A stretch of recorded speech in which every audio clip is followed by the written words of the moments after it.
Olá, queridos amigos da Igreja Batista da Freguesia, irmãos tão amados, vocês também que são os amigos que nos assistem através do YouTube.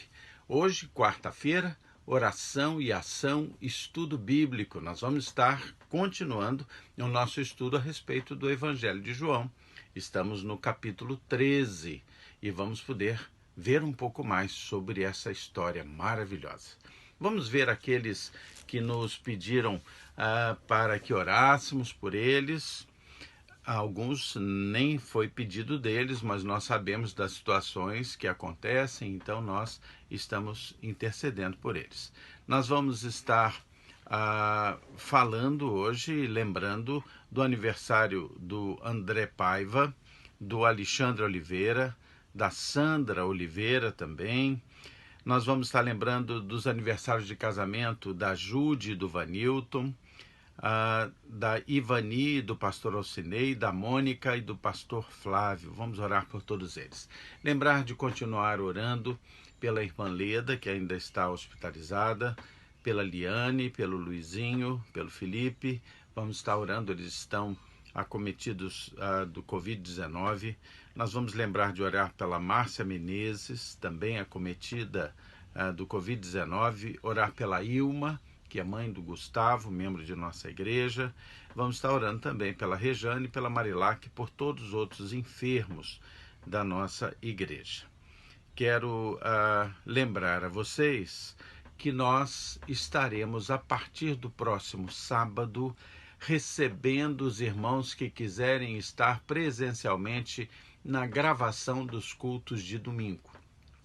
No sábado, às 10 horas, nós gravamos os cultos do domingo de manhã e do domingo à noite. E vamos abrir já as portas para os irmãos que quiserem participar da gravação. Consequentemente do culto, é a gravação dos cultos, né? Será inicialmente um número máximo de 10 pessoas. Se você quiser participar da gravação, você deve estar lá às 10 horas da manhã e também se inscrever previamente. Você vai ligar para o 32836047, que é o telefone da Igreja Batista da Freguesia na ilha, e você então vai falar com a Kátia, e a Kátia vai fazer a lista daqueles que estarão se inscrevendo. Então, vai ser um momento agradável, um momento de lentamente, com todos os cuidados, estarmos reiniciando as atividades presenciais em nossa igreja. Quero lembrar você que todos os cuidados serão tomados. Será tirada a temperatura, tirar a temperatura a pessoa morre, né? Será medida a temperatura, será feita higienização nos tapetes higienizantes, será feita higienização nos totens de álcool para as mãos, manter-se-á o afastamento social que é preconizado pelo poder público. Nós vamos seguir todas as regras e é preciso que todos que vão estejam preparados para isso. Se de preferência, leve a sua água de uso pessoal, vai ser muito bom e certamente nós vamos estar assim dando início a esse novo tempo aí, né? Vamos lembrar de estar orando também pelos profissionais de saúde, pelos mais vulneráveis, pelos missionários e pastores que estão nos campos. Vamos estar orando pela nossa igreja, pela saúde, pelos governantes. E certamente tudo isso será para a honra e para a glória de Deus. Quero que saibam da minha alegria de poder estar me comunicando com vocês por meio dessas tecnologias que assim nos permitem. Olha, conte para amigos seus dos cultos da sua igreja, os cultos da Igreja Batista da Freguesia, conte para eles, para que eles também possam sintonizar, ouvir a palavra de Deus. Quando você estiver assistindo, aperta à direita o botãozinho do inscreva-se e aperte e dê o seu like. Isso certamente vai nos beneficiar no nosso relacionamento com o YouTube. Vamos orar agora, pedir sobre este momento, sobre este estudo que vamos fazer. Vamos orar. Senhor Deus, muito obrigado pelo teu amor e pela tua bondade. Perdoa, Senhor, os nossos pecados. E eu quero suplicar, Senhor, que nós sejamos ungidos pelo teu Santo Espírito para que possamos trazer um estudo segundo a tua vontade. e o teu propósito. Abençoa também todos esses que estão nos ouvindo em casa. Em nome de Jesus. Amém. Ok, abra sua Bíblia aí no Evangelho de João, no capítulo 13. Evangelho de João, capítulo 13. Você lembra que na semana passada nós estivemos lendo juntos o capítulo 13, do versículo 1 ao versículo 11, que contou aquele momento em que Jesus lava os pés dos seus discípulos. Um momento lindíssimo no relato dos evangelhos, é relatado aqui no Evangelho de João. E nós vamos ler hoje a lição que Jesus vai dar a seus discípulos logo após essa atitude dele de lavar os pés dos seus discípulos. Ele vai dar uma lição nos seus discípulos. E não se iluda, não. Essa lição é para aqueles discípulos e é para esses discípulos também. É para nós, é para nós. Essa lição atravessa os tempos, não é? Então nós vamos ler hoje João 13, do versículo 12 até o versículo 20. Pronto? Vamos lá. Depois de lhes ter lavado os pés, tomou as vestes e, voltando à mesa, perguntou-lhes: compreendeis o que vos fiz? Vós me chamais mestre e o Senhor, e dizeis bem, porque eu o sou. Ora, se eu, sendo o Senhor e o mestre, vos lavei os pés, também vós deveis lavar os pés uns dos outros. Porque eu vos dei o exemplo, para que, como eu vos fiz, façais vós também. Em verdade, vos digo que o servo não é maior do que o seu senhor, nem o enviado maior do que aquele que o enviou. Ora, se sabeis estas coisas, bem-aventurados sois, se as praticardes. Não falo a respeito de todos vós, pois eu conheço aqueles que escolhi. É antes para que se cumpra a Escritura: aquele que come do meu pão levantou contra mim o seu calcanhar. Desde já vos digo antes que aconteça, para que quando acontecer creiais que eu sou. Em verdade vos digo, quem recebe aquele que me enviar, a mim me recebe, e quem me recebe, recebe aquele que me enviou. Ok, Jesus dá uma lição importantíssima para os seus discípulos e para todos nós.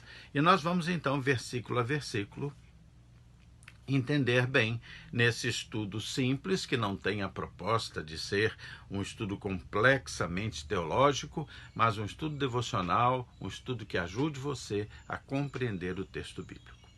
Versículo 12. Depois de lhes ter lavado os pés, tomou as vestes e voltou à mesa. Perguntou-lhes: compreendeis o que eu vos fiz? Ok, lembrar que nós estamos ali no meio de uma refeição. Aquela refeição que Jesus fazia no cenáculo com os seus apóstolos, com os seus discípulos.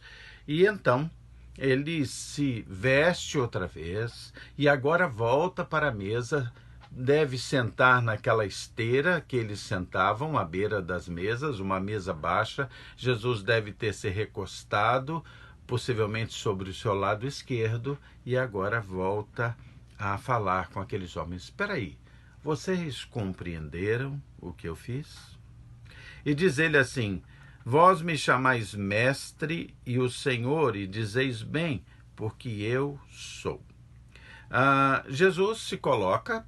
Ele sabe que é mestre, que é senhor. Ali o mestre é aquela palavra hebraica, rabi, que é o que ensina, é aquele que tem seus discípulos. E ali a palavra senhor, que é muito aplicada no Novo Testamento ao próprio Jesus, ao Messias.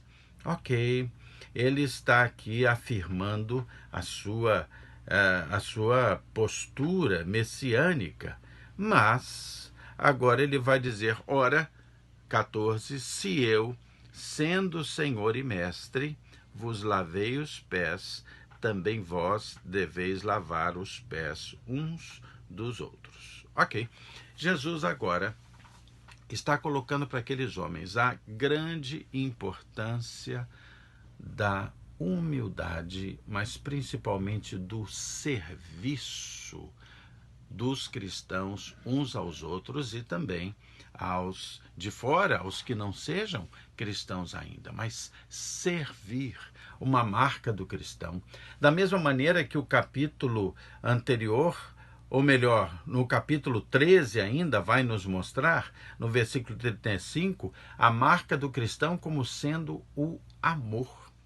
O versículo 35 desse mesmo capítulo 13 vai nos dizer: nisto conhecerão todos que sois meus discípulos, se tiverdes amor uns aos outros. Então, os cristãos são marcados por características muito próprias.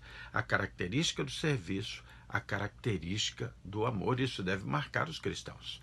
Um cristão que não esteja nem disposto a servir, nem disposto a amar, precisa rever os seus conceitos, ou talvez ele não seja, na realidade, um cristão. Aqui a questão do servir, e ali no sentido de lavar os pés, tem uma grande semelhança com o próprio gesto da cruz. Jesus, mesmo sendo o Senhor, ele lava os pés dos seus discípulos num gesto de serviço e amor. Jesus, mesmo sendo Deus, abre mão das prerrogativas da sua divindade e vem ao mundo para, em serviço e em amor, morrer na cruz para purificar as pessoas dos seus pecados.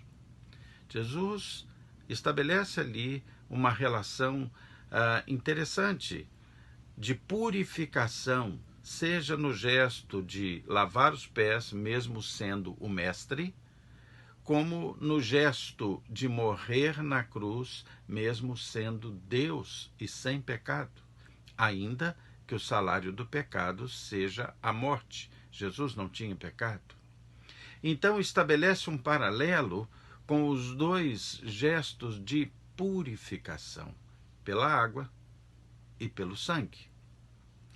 Interessante pensar um outro aspecto, e eu gostaria de lembrar a vocês.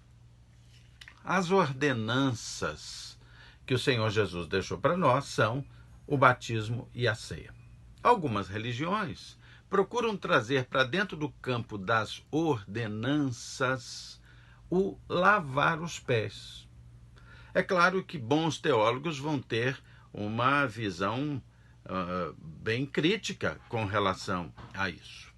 O lavar os pés é um gesto de hospitalidade, de humildade, dentro daquele contexto ali, daquele contexto judaico. Algumas religiões tentam trazer esse lavar os pés para o campo das ordenanças, se baseando em 1 Timóteo 5,10. Eu vou convidar você para dar um pulinho aí até 1 Timóteo.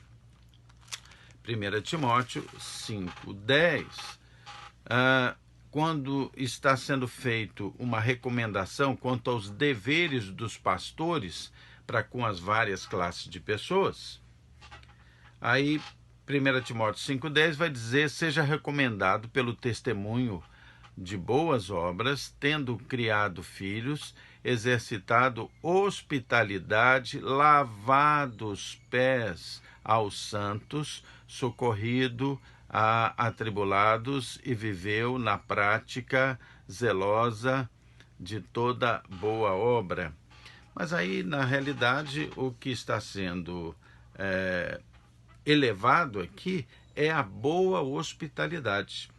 É o receber os santos, receber com hospitalidade os santos aqui, no sentido daqueles que trazem a palavra. É uma exaltação à boa hospitalidade e não o estabelecimento de uma ordenança. Então, quando você vê essa questão como um rito,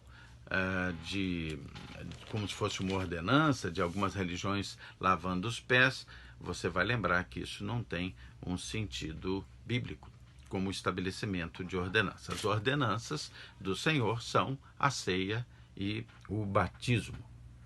Ok, vamos seguindo aqui, versículo 15 agora. Porque eu vos dei exemplo para como eu vos fiz, façais vós. Essa palavra exemplo também pode ser traduzida como a palavra padrão.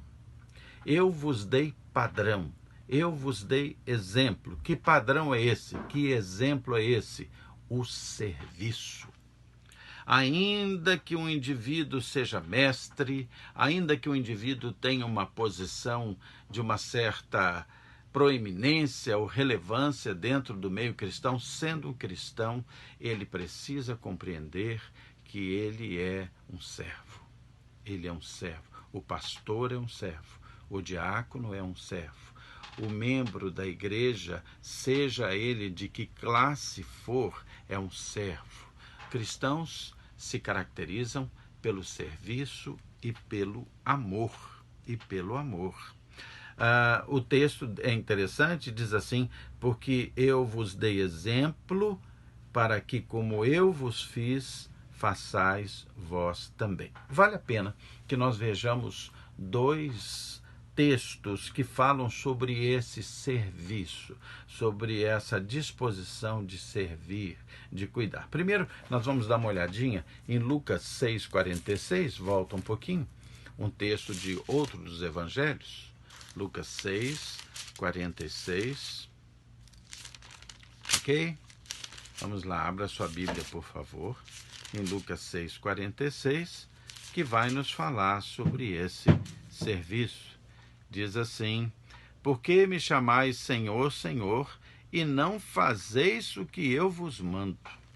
Ou seja, da mesma maneira que Jesus ali deu uma demonstração de serviço, embora fosse Senhor, embora fosse mestre, rabi, embora fosse o Filho de Deus, ainda assim ensinou o serviço. É necessário que nós façamos aquilo que ele nos manda e nos mostra como padrão e como exemplo. Mas quero lembrar ainda daquela correlação que eu apresentei a vocês entre esse lavar os pés, a purificação da água feita pelo Senhor para com homens, aquilo que está posto aqui em Filipenses 2, abra sua Bíblia em Filipenses 2. Abra aí, por favor. Filipenses 2, lembrando da purificação pelo sangue no serviço que o Senhor humildemente prestou à humanidade. Então, Filipenses 2, 5 a 8, que diz: tende em vós o mesmo sentimento que houve também em Cristo, pois ele, subsistindo em forma de Deus, não julgou como usurpação o ser igual a Deus. Antes, a si mesmo se esvaziou, assumindo a forma de servo, tornando-se em semelhança de homens e, reconhecido em figura humana, a si mesmo se humilhou, tornando-se obediente até a morte e morte de cruz. O Senhor nos deu exemplo. Versículo 16 agora, aqui de João 13, voltando ao texto base, que diz assim: em verdade vos digo que o servo não é maior do que o seu senhor, nem o enviado maior do que aquele que enviou. A palavra enviado aqui é a palavra apóstolo na língua original, e é talvez a única vez que ela aparece de forma explícita no Evangelho de João. A palavra apóstolo aqui, né? É interessante a importância deste zelo cristão com relação à humildade e ao serviço. A humildade e o serviço têm que estar dentro da característica do cristão. Talvez, não existindo zelo, serviço e amor dentro das características de um cristão, nós temos que questionar se há realmente Cristo. Ok, versículo 17 nos mostra que Jesus, tendo dado esta lição aos seus discípulos, no versículo 17 ele vai dizer: ora, se sabeis estas coisas, sabeis que coisas? Aquilo que está nos versículos 15, 16 e 17. No exemplo que Jesus dá, para que eles façam como ele fez, que sejam como servo, e então saibam que fazendo todas estas coisas, eles serão bem-aventurados. Ora, se sabeis estas coisas, bem-aventurados sois se as praticardes. Versículo 18, não falo a respeito de todos vós, pois eu conheço aqueles que escolhi. Antes, para que se cumpra a Escritura, que diz, aquele que come do meu pão levantou contra mim o seu calcanhar. Jesus aqui está citando um texto do Velho Testamento. Se você quiser verificar, está lá no Salmo 41, no versículo 9. Um trechinho de um Salmo de Davi, que vai se mostrar messiânico, ou seja, apontar para um momento do Messias lá no futuro, mais de 1000 anos depois. Então, Salmo 41, versículo 9, diz o seguinte: até o meu amigo íntimo, em quem eu confiava, que comia do meu pão, levantou contra mim o calcanhar. Jesus está citando aqui o Salmo 41, versículo 9. Quero chamar a atenção aqui para algumas questões. Aquele que come o pão levantou contra mim o seu calcanhar. Dentro da cultura judaica, dali do primeiro século, esta traição, a traição de alguém com quem você compartilhava o pão, é uma traição desmedida. Porque receber alguém para comer na sua casa e partilhar um pão com você era uma prova daquele que recebia de uma grande estima, de um grande compromisso. Então, ser traído por quem partilha o pão com você era considerado uma ofensa enorme por alguém daquela cultura. Ainda há uma outra questão aqui. O texto retirado lá do Salmo 41, no versículo 9, aquele que come do meu pão levantou contra mim o seu calcanhar. Aqui parece um calcanhar qualquer, mas no texto original isso significa o seu calcanhar enorme, o seu grande calcanhar, o que deixa claro a grande agressão que aquilo significava.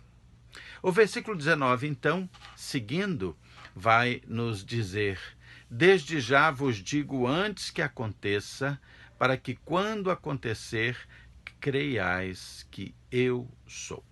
Na realidade, Jesus está preparando os seus discípulos para tudo aquilo que vai acontecer com ele, para a prisão, para a ofensa, principalmente para a cruz.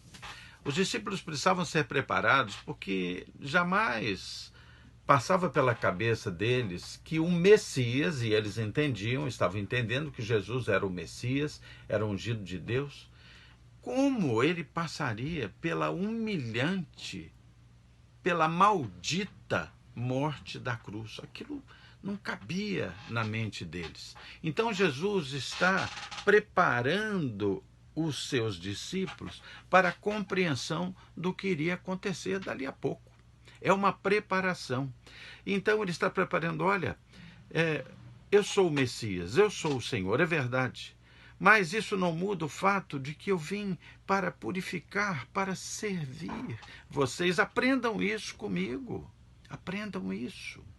Da mesma maneira, eu virei para a cruz humilhante, a cruz que é tão maldita, mas virei para o mesmo, para purificar em amor a todos vocês. Ele está fazendo uma preparação para a compreensão daqueles homens com relação à cruz.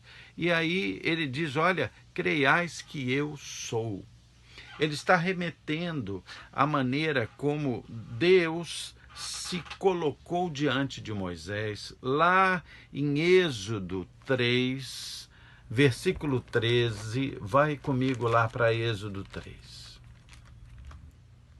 Êxodo 3, versículo 13.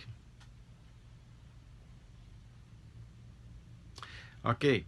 Nós vamos ver os versículos 12, 13 e 14 de Êxodo 3. Olha só. Quando ele diz assim, eu sou, aquela expressão ali remete àqueles homens à lembrança de como Deus havia se colocado diante de Moisés e como Moisés deveria anunciar quem era Deus. Diz assim, Êxodo 3, versículo 12, 13 e 14. Deus lhe respondeu, eu serei contigo.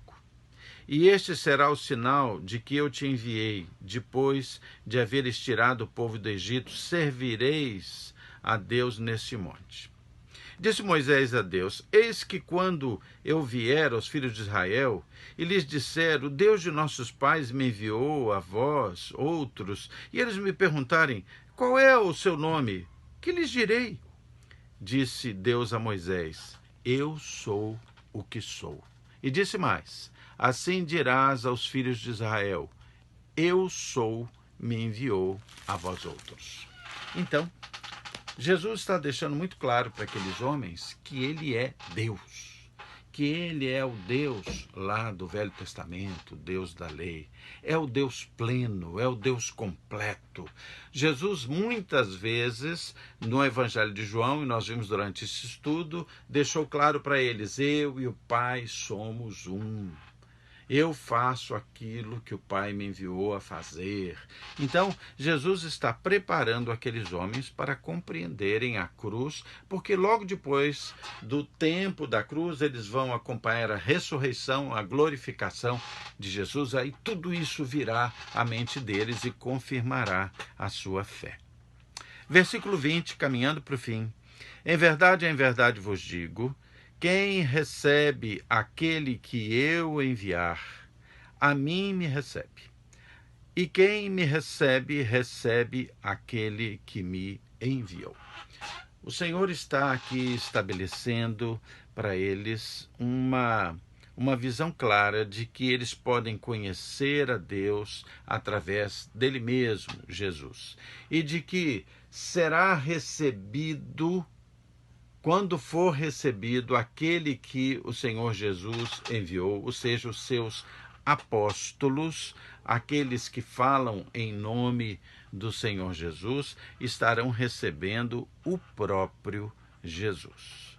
O apóstolo, que é chamado pela palavra haliá no aramaico, significa procurador, alguém igual, alguém que vai igualmente em meu lugar. E eles estão agora compreendendo lentamente tudo aquilo. Quero chamar a atenção de vocês para um versículo aqui de João 20 e 21, para que nós terminemos por hoje. João 20 e 21. Abra aí. Que diz assim, disse-lhe, pois, Jesus outra vez, paz seja convosco. Assim como o Pai me enviou, eu também vos envio a vós. Lembra? Quando Jesus aparece aos discípulos, depois de ressurreto, ele vai dizer essa frase. Essa frase é uma frase central. Assim como o Pai me enviou, eu vos envio a vós. Então, interessante pensar que Jesus foi enviado pelo Pai e quem conhece a Jesus conhece o Pai. E Jesus nos envia a nós a levar o Evangelho, e quem conhece o Evangelho que nós demonstramos, conhece Jesus. Muito bem, texto lindíssimo, e a partir de amanhã nós vamos estar estudando o texto que vai indicar o traidor. Amanhã não. Quarta-feira que vem, né? Porque amanhã é oração e ação jovem. Na próxima quarta-feira, dando sequência ao nosso estudo bíblico, nós vamos estar vendo João 13, versículos 21 até o versículo 30. Então, guarde aí o versículo 17. Ora, se sabeis estas coisas, bem-aventurados sois se as praticardes. Hoje você aprendeu uma grande lição sobre humildade, serviço e amor. E a Bíblia atesta que você será feliz se praticar isto na sua vida. Seja feliz. Bem-aventurados sois. Amém? Vamos então agora orar por aqueles pedidos que apresentamos no início do nosso estudo. E vamos agora então fechar nossos olhos, baixar nossas cabeças e vamos orar. Deus de amor, muito obrigado, Senhor, pelo teu grande amor por nós. Perdoa os nossos pecados, Senhor, e ajuda-nos a que consigamos praticar aquilo que o Senhor nos ensina a cada dia. Serviço, amor, humildade, para que o mundo possa perceber em nós o Cristo que nos enviou, Pai. Senhor Deus, quero suplicar as tuas bênçãos sobre os profissionais de saúde, sobre os aniversariantes, sobre aqueles que estão doentes. Tem misericórdia, cura, Senhor, eu te suplico. Abençoa os missionários e pastores, abençoa os mais vulneráveis, abençoa a nossa Igreja Batista da Freguesia, na Ilha do Governador. Senhor, eu quero suplicar também que o Senhor abençoe os nossos governantes. Senhor, abraça, fortalece, ampara, protege, dá sabedoria aos bons, Senhor, eu te suplico. Eu quero suplicar que o Senhor também fale ao coração dos maus governantes, para que eles possam se arrepender, Senhor, e mudar, e que possam se tornar abençoadores e abençoados. Mas, Senhor, se usando do livre-arbítrio, se negarem a serem transformados pela ação do Teu Espírito Santo, o nosso pedido é que o Senhor afaste os maus governantes do poder. Abençoa o nosso grande Brasil, Pai. Muito obrigado, Senhor, porque o Senhor tem cuidado de nós. Em nome de Jesus. Amém. Queridos, Deus abençoe vocês, que vocês tenham uma noite maravilhosa, uma noite em comunhão familiar e em comunhão com Deus. Deus abençoe. Quinta-feira nós estaremos juntos no Oração e Ação Jovem. Até lá.